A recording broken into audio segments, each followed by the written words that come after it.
Hey guys, welcome to another episode of Astros Baseball.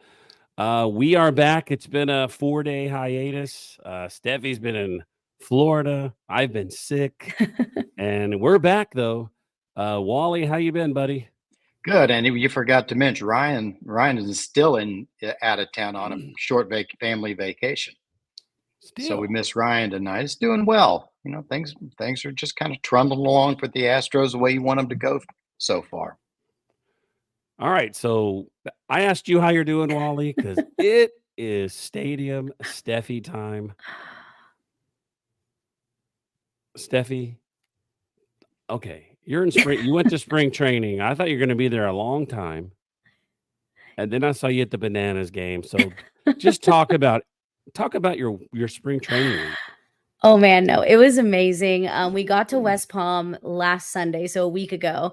And I actually worked from home on Monday and Tuesday, and then enjoyed all things spring training on Wednesday, Thursday. My parents got to go to all the games. They actually went to the Nationals game against the Cardinals on Monday, then the Marlins game with the Astros on Tuesday. Wednesday, we hit the backfields, which is probably our favorite thing in the world to do. The backfields are amazing. You get to see a lot of the guys like working on different swings. We got to see a lot of live batting practice. So we got to see JP France on the mound, Fromber, honestly, all the guys. Hunter Brown was out there too. At one point, Altuve got a hit off of Fromber and started making fun of him. And Fromber shooed him off the off home plate, telling him to just go back to the dugout. So it was really fun. And we actually also they do have Astroline as well while they're in West Palm Beach. So we checked out Astroline on Tuesday, which was probably the coolest thing. We had, who was it? It was Joey Loperfido and JP France out there. Got to hear a lot about their stories, about what they're excited about for the year, what they've been working on, and just kind of getting hyped for this season.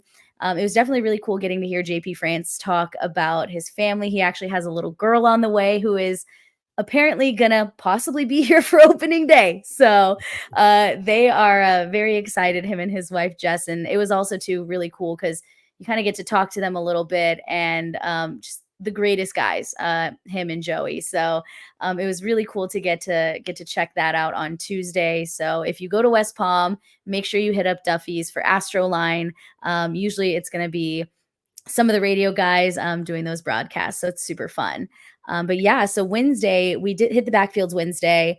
And then we got to the game, and the game ended up getting rained out, which was such a bummer. But my family also likes to go to watch the Cardinals because one of our friends that travels with us is from St. Louis originally. So he's originally a Cardinals fan, kind of turned Astros fan now. And so he has love for both. But if we can see them both at one time, even better. So we hit up Jupiter, got to watch the game there, which was a really fun one because we had all the main guys in the lineup that you're going to be seeing come opening day. And they won, which was even better. So you can never be mad about that. But that was the game that Christian Javier started. And man, it was just a fun time to kind of see the guys firing on all cylinders again. So that was really cool. And then, yeah, Friday we went fishing. And then yesterday, got up bright and early at 4 o'clock, ended up basically getting home, taking a shower, and heading off to the Savanah Bananas game. I got super, super lucky. A friend of mine kind of ran into some tickets on accident, texted me on Monday and was like, "Hey, would you want to go to the Bananas game?" And I about lost it. Was so excited, super hyped. And yeah, it's by far the coolest show in baseball. I mean, it's next level. It's awesome. I see. I put in for tickets, but I didn't get picked. They're like, enter your Yeah. email, enter your phone number, but I didn't get picked. And like at the end, like when the game was going to start, people were trying to sell their tickets. At Yep. first, they were trying to oversell them. And I Oh, know usually the 100%. Bananas, they like control that. If they see Yeah. anyone trying to sell their tickets, they'll cancel them, is what I Yeah. read. So they tried, like you said earlier, they try to keep it fan Yeah. or family friendly, right? Yeah, they try and Us. keep it fan friendly, family friendly, all that stuff. But yeah, I also put in for tickets. I actually put in for tickets when they were at Sugarland last year for those two games. didn't get tickets then. And I was like very close to paying the overpriced ticket price last year, and then just was like, you know what? No, I'm not going to do it. Like, hopefully I see them the next time they come around, because I feel like they're going to be coming around again. And sure enough, they came to Minute Maid Park, and man, 41,000 people singing "Hey Baby," getting hyped for the Bananas. I'm actually a Party Animals fan myself, I because saw that. someone's got to root for the other guys. Yeah. And after the game, they do a whole meet and greet with the team. So they had everyone kind of behind like these like barriers and stuff, and you could take pictures and ask for autographs. And one of the guys was like, "You're wearing a Party Animals shirt?" Because I took a picture with one of the Bananas guys. Granted, Yeah. I took pictures with all the Party Animals first, but went to go take pictures with some of the Bananas guys, and he was like, "You're wearing a Party Animals shirt?" And I was like, "Yeah, I was rooting for the animals today." And he's like, "Why?" And I said, "Well, because someone's got to root for the other guys. Someone has to. 99.9% of the team is rooting for y'all." And he was like, "So?" So Kind of they're like so rooting for the fun. Washington. It's like rooting for the Washington Generals against the Harlem I Globetrotters. was going to say the Oh, yeah, Generals, but I wasn't 100%. sure where they were from. The Washington Yeah. Generals. They always Oh, got beat. man. It was so much fun though, and, I mean, if you can go out to a Savannah Bananas game, and I know most people are trying to go, Yeah. you have to do it for the experience. It's amazing, it's electric. They are just next level entertainment. They have their own rules for Banana Ball. So some of the rules are there's no walks. So what it turns into is a sprint. So on ball 4, they have to basically pass the ball around to every single infielder and outfielder, and the runner can run until basically they're either out or safe at one of the bases and decide to stop. So that's one of the rules. And then another rule is if a fan catches a foul ball, it's an out, but it has to be a clean catch. Can't Yeah. be like a bobbled catch. You have to catch it clean. But if you catch it clean, it's an out. And someone did get one of the Savannah Bananas out in the club level, like 2 sections away from me. The Bananas hated it, the Party Animals loved it. So There you go. it was awesome. It was so much fun. Definitely I won't say once in a lifetime experience, because I hope I get to see it again, but Yeah. it's an experience for sure. So I don't know if I saw it on social media, but someone you were with fishing caught a humongous fish. Okay, I'm kind of salty about that because Uh, he caught it off of bait that I caught. oh, So technically my fish caught that fish, but no, my there you dad got go. to reel in a barracuda. It was insane. And then Yeah. in West Palm, there are restaurants that will actually cook your fish. So we Yep. brought in our big old barracuda and There had you them cook it go. up for us on Friday. So it was, oh man, it was amazing. We did that in South Padre. We caught the Oh, love fish that. and we went fishing on a Charter, no, the ones that just pier. stay around. No, we're on a boat. I Oh, yeah, say it yeah. all the time, but I'm always at a loss for words on the podcast. But you also got to meet my boy, right? Did you talk to him or I you just got took a to meet picture with him? Luke. Oh, no, he was awesome. I chatted with him for a very quick minute, but he was kinda getting ready and doing stuff, but Yeah. I was like, "I know Rob," and he was like, "Oh, no way." He got super excited. Had to tell him I loved the new song, and then I went back and was listening to some of his other songs, and now I have, like, 4 Luke Berryhill songs on my phone that are, like, part of my daily playlist. The kid is so talented. Yeah. It's incredible. And he's nice. He has The manners. He was nicest raised guy. yeah, right? The It's hard not to nicest be a guy. fan of Luke Berryhills if you It meet him in really person. 100%. He was awesome. Such a nice guy. Yeah, and just super, super humble too. But yeah, it was good times. All right, let's talk about some spring training thoughts. The Astros are now 8-7 in spring training. Wally, what are you taking away from these games? Who are you seeing that's looking good, that you feel positive about going into the season? And is there anyone you're worried about? Well, outside of Fromber, who's the only one, he's only pitched once and didn't look great. The starters have looked good. Javier looked good in the game Stephy went to in Jupiter. He went 3 innings, gave up two hits. The big thing in that game is he only walked one guy. Today's game was kind of a funny game because it was a total bullpen game. But all the relievers except that we would use, except Presley, through shutout innings. Um, the two games that we've had, the last two games we've had the A team play, they've gotten 4 runs in the first inning both times. And so the team's coming together. Bregman's in his interview on MLB radio, they do their 30 game teams in 15 days. Sounds very positive. Everybody sounds very positive. They've all taken to Espada. They seem to be responding to him very, very well. The team sounds like it's in a real good place.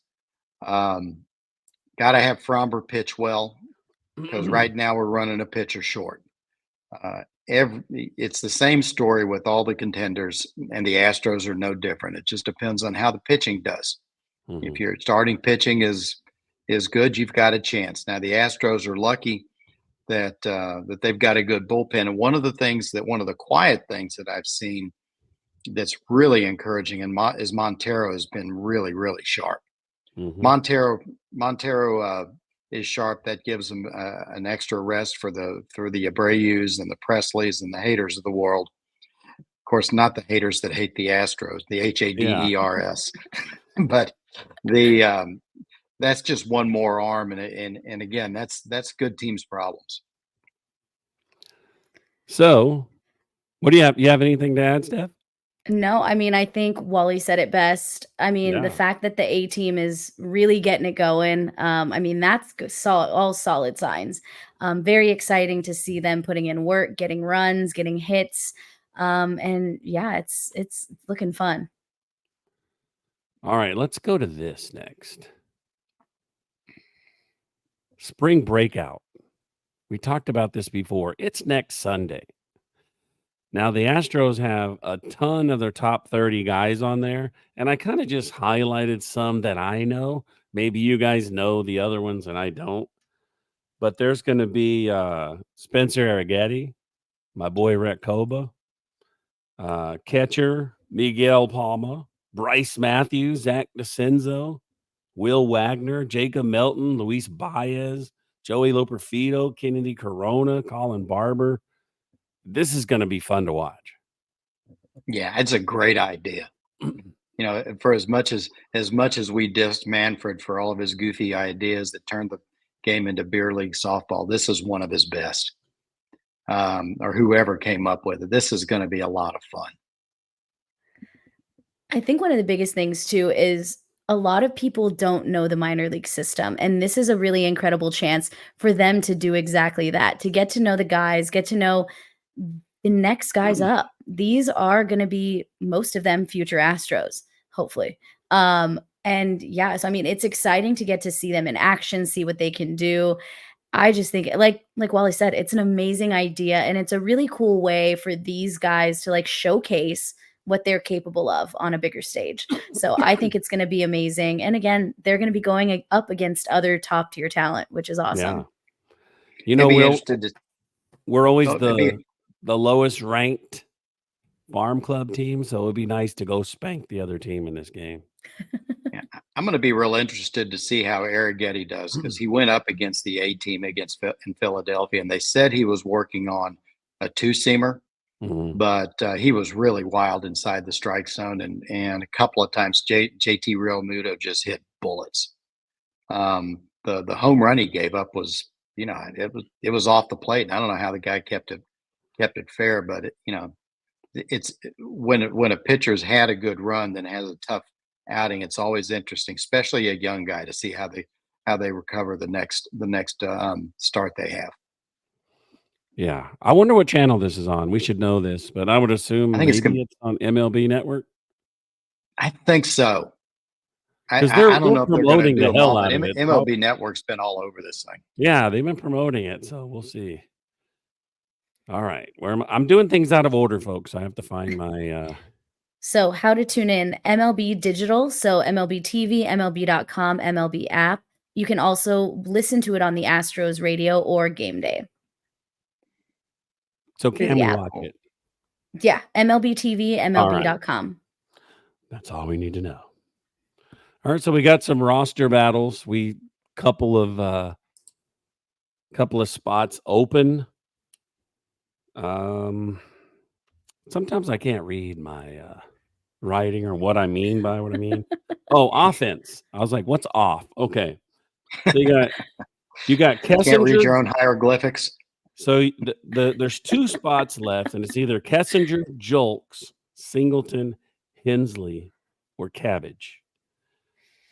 And it's going to be a mixture of an infielder and an outfielder. They're not going to put 2 outfielders. But I think as far as the outfield is concerned, it's going to be Corey Julks. He is tied with only 2 homers, but he's tied with Kyle Tucker for the team lead in home runs in spring training. He's doing really well. So I give him one of those spots. What about y'all? I Go ahead, agree. Steph. I think it's going to be Corey Julks as well. I think he's been doing as well as he can be doing in spring training, and I mean, he also just has that experience as well. So Mhm. he was used to that role last year. I think he'll be used to it again this year. And I think really it's a moment to kind of prime him for a bigger role in the future, because eventually someone's going to go. We can't keep every single guy in the outfield forever. Yeah. So I think it'll be a really good opportunity for him to kind of be back on the roster and again work for that bigger opportunity. Of the people out there looking for that outfield job, Jolks has won the job. He's performed himself into a position where he should be on the roster as a pure outfielder. There's no other guy that's performed near as well as he had in the battle in that marginal outfielder situation. And the other battle would be between Kessinger, Hensley, and Singleton. Singleton is performing way better than I expected him to. But the reason we were giving Kessinger the nod is because of his flexibility, because John Singleton only plays first. But you have this power bat coming off the bench and left-handed bat at that. So that's going to be between one of them 2, I believe. Yeah, and Singleton doesn't have an option. I think Kessinger has an option or 2 left. Um, he used one of them last year, so I think he's got 2 options left. Depends on how flexible they are.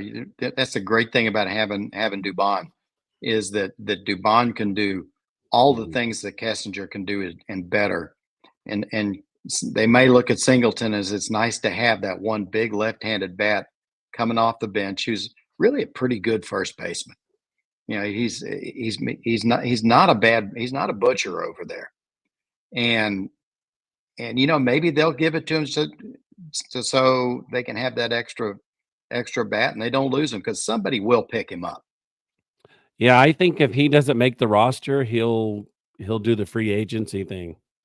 But will somebody pick him up though? What has he shown at the major league level that somebody would want him? But he does have monster AAA numbers. Yeah, absolutely. I think I've always kind of been high on Singleton. I mean, I got to watch him back in the day during his original stint with the Astros, got to watch him with the Hooks. So I've always seen what he can be capable of. And I would love for him to come out and finally be able to showcase that a little bit more.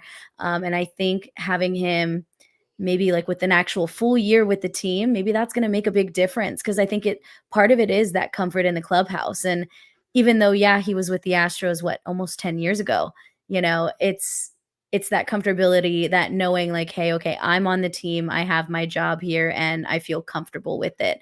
And also gelling even better with the team now that he went through the later half of the season, went through the postseason with the team. So I would love to see him get that opportunity. And I think he's showing up right now, which is awesome to see too. Yeah, he's All right. hitting what, close to 300 in the spring, something like that, 275, something like that. Something like that. Yeah. Might even be higher. All right. So as far as the pitching, in the bullpen, you got Hader, Presley, Abreu, and Montero. I know Abreu is going to miss the first 2 games, but I don't really want to do this as an opening day roster because 2 days later, one of these guys aren't going to be on there. So we're talking about the real roster. So that leaves 4 spots. Coleman, Whitley. I'm going to say Whitley's not going to get a shot. Yeah, Whitley got out sent to the minor league camp already. Yeah.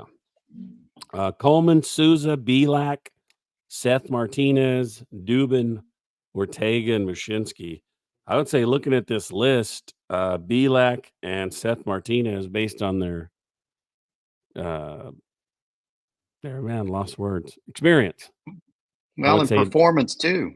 Seth yeah, Martinez is one of these guys. They keep on trying to take him off the roster and send him down. And when he comes up, for the most part, all he does is perform. yeah, You remember last year he played in that Cleveland game. I mean, he threw almost 4 or 5 innings, and should have. If Pena had made that play to turn the double play, would have gotten a win. hmm But he just performs, and there's a definite role for a guy like Martinez, and I hope he makes it. I hope so as well. I think one thing about him too is you don't ever see the moment get too big for him. Mm-mm. He's one of those guys that stays very cool, calm, collected. I mean, I think we saw it in the postseason a few times where, he came in and, you know, again, the moment just never seemed too big. And he always just seemed very confident, very comfortable out on the mound. So he's one that I would love to see a lot more of this year. the Magic Man. Absolutely. So that leaves 2 spots. You got Coleman, Souza, Mushinski. We don't have a lefty. Maybe Mushinski gets on. Ortega and Dubin. I mean, Coleman's not doing very well, right? He pitched a clean inning last game. Oh, okay. It's like come on. They're saying, come on, Dylan. We They love your traded arm. the Make Kansas the City team. Royals for him. Yeah, they traded a piece for him. A minor league piece for him. No one that we would know. Yeah. That I can recall, but they keep on. It's like they want him. They love the arm. They want him to earn a spot on the team. But they're if he can't throw strikes, they're not going to keep him. He's got options left. Belak for sure. Martinez for sure. Souza's not pitched that great this spring. Yeah. He's given up a run just about every time out. So, the thing with the Astros before is they're not really married to having a left-hander in the bullpen. They are married to somebody who can get left-handers out. Yeah. You also have JP France. He can go to the bullpen when JV gets back. He's pretty good at that.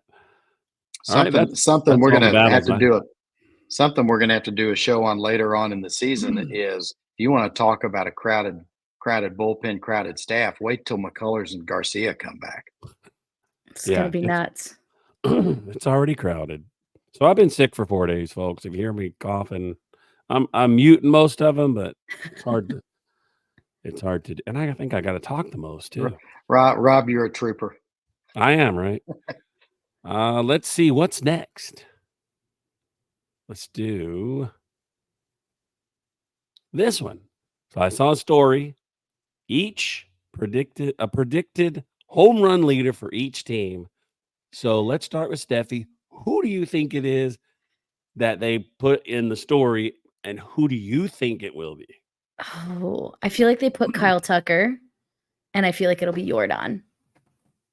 Wally? Jordan twice. Because you look at Jordan the last couple of years, and he's missed significant time portions of the season, and he's still been right there with Tucker. Yeah. You give a full season of Jordan, he's 38 and 110. So they have Jordan predicted to hit 39 homers. What'd I tell you? Last season, he led the team with 31. He had at least 31 home runs in the last 3 seasons. I think Tucker had 29. Yeah, 29 since they robbed him of his little league home run. Yeah. So ridiculous. Is 40 in reach for Jordan easily if he stays healthy. Oh, absolutely.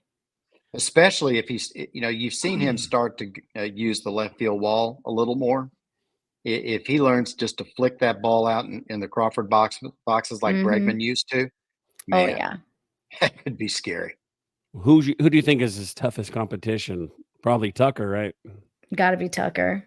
They also said keep a lookout for Yainer Diaz.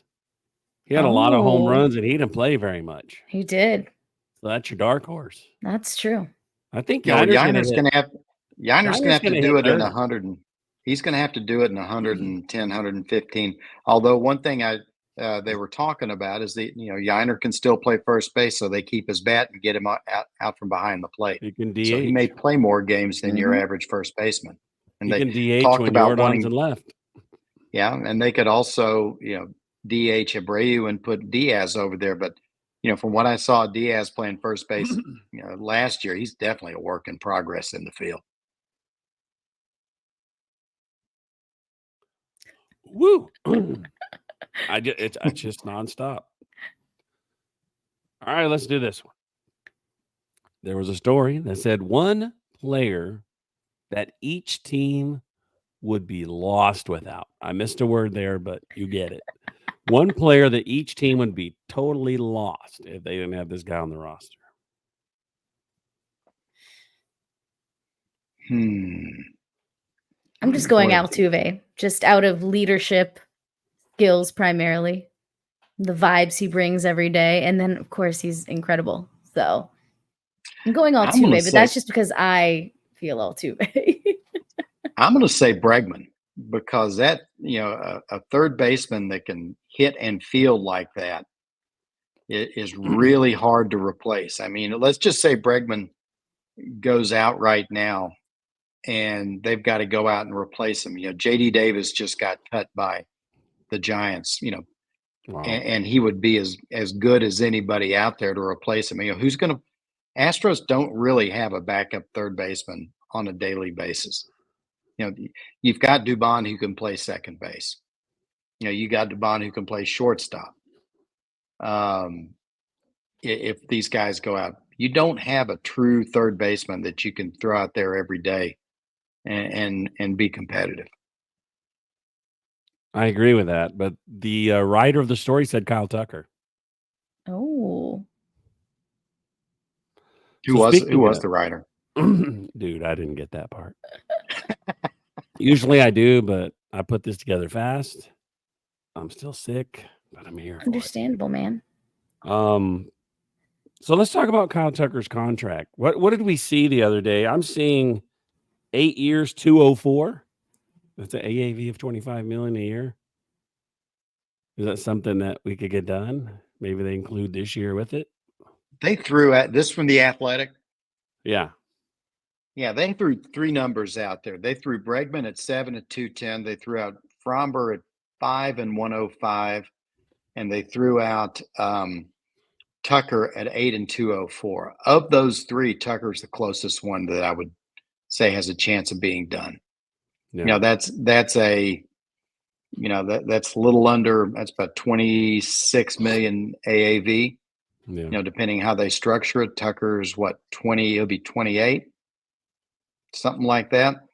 That takes him to age 36, which ironically is where they would talk about Bregman's and contract. There was one other contract that ended at 36 that they were talking about, but I forget who it was. But it still puts him when he's in a productive spot. With Bregman at 7 and 210, that puts him at 38, making $30 million a year, and that just ain't gonna happen. Fromber's going to be 32, and you're starting talking about paying him, 9 figures when he's 37, and he's a pitcher, and when pitchers fall off, they tend to fall off pretty quick. So if you're saying fair or foul, I say fair on Tucker's contract. I think Crane would do that, or something in that range. Yeah, I agree. It sounds like the money wouldn't be too bad, and I think I think it's worth it too to keep Kyle around. So I Jim, think maybe please. the days of these 12-year contracts might be over. When you look at what the most recent guys, they're getting 4 or 5 years, and like the Chapman one, that was a pretty low contract, pretty short, and with an opt out. Maybe he's going to try it again next year, but well, that's how they're structured. If they have monster years, they go through this again and see how it goes. You're still a similar contract to what Fromber would be looking at is what Jordan Montgomery's looking for. Montgomery's looking for, they say he's looking for 7 years. for a number two, low end number two, high end number three starter. Yeah, he did well in the World Series, but man, 7 years, take a reality check, Jordan. All right. So I saw this story. This is totally, you said something that about someone throwing pitches or innings or whatever. And this guy had a video on TikTok. He's like, who's the GOAT, the greatest of all time? And there was like Michael Jordan, not this guy. And he kept pointing to different athletes, not this guy, not this guy, not this guy. You know who his greatest of all time was is in any sport? It was Nolan Ryan. Because he was like, this guy's record will be broke. This guy's record can be broke. But no one's going to throw as many strikeouts as Nolan Ryan. He's the greatest of all time. I don't know if that's true, but that's what the guy said. He's got some records that won't be broken. There, it's such a different game when you're in the five starter rotation. Some people go to 6. I saw something the other day where I was just looking around to see how many complete games were thrown in the major leagues last year. The number was 34. Bob Gibson threw 29 in 1969 by his lonesome. I mean, so it's just a different game. That's crazy. Yeah, no, I agree that the game really has changed so much. And with the way pitchers pitch these days compared to back then, I mean, it feels like there's so much more injury too. It's going to be tough to beat what Nolan Ryan did. So it'll be interesting to see. What he had, 5,700 strikeouts, something like that. Something insane. Yeah. Yeah. So let's just talk about that. The guy you've got to play 28, 29 years and average 200 strikeouts a year. So you got to start early, you got to stay late, and you got to be good all that time. Oh yeah. All right. So let's go to final thoughts, folks. I didn't write a banner for this, but my final thought is actually a question for Steffi. I've seen highlights of this guy batting on stilts, but how do they throw him the ball? The guy's like 10 feet in the air. Same way they pitch to anybody else, just off the mound, and it is insane. I got a great video of it. He actually ended up getting to do a sprint because, again, there's no walks in banana ball. And he did make it to first. To no one's shock. He runs around the bases with those on too? So usually he'll get like a pinch runner after he gets to first. So yeah, although that would be insane. Wally? They break camp this Sunday, I think. They're going to play a couple of games against the Space Cowboys on Monday, Tuesday. So we're going to really start to get a good feel for who's ready and how the team plays. We should see the A team play a fair amount this week, maybe not the whole game. We're gonna see starters get lengthened out. I think Urquidy threw 4 innings, and that's the longest for a starter. So I think you're gonna give me Thursday, Friday. You'll know where this team sits. Did you have one, Steph? I just asked you a question. I mean, my first final thought is, ow, because my cat just bit me in the foot because he's mad that I'm not giving him attention. I leave for 5 days and he can't stand me just sitting in a room talking to you guys for an hour. So rude. But no, my other final thought, as I feel like it's my final thought every time, is I'm excited for the season. Hyped up, especially now that I got to go to spring training, see the guys in action, see some baseball live. It was amazing. And then getting to see the Savanah Bananas. I'm ready for a show. I'm ready for a show. It's going to be awesome. All right, folks, for Wally and Stadium Steffi, we'll see you next time on Astros Baseball. Bye.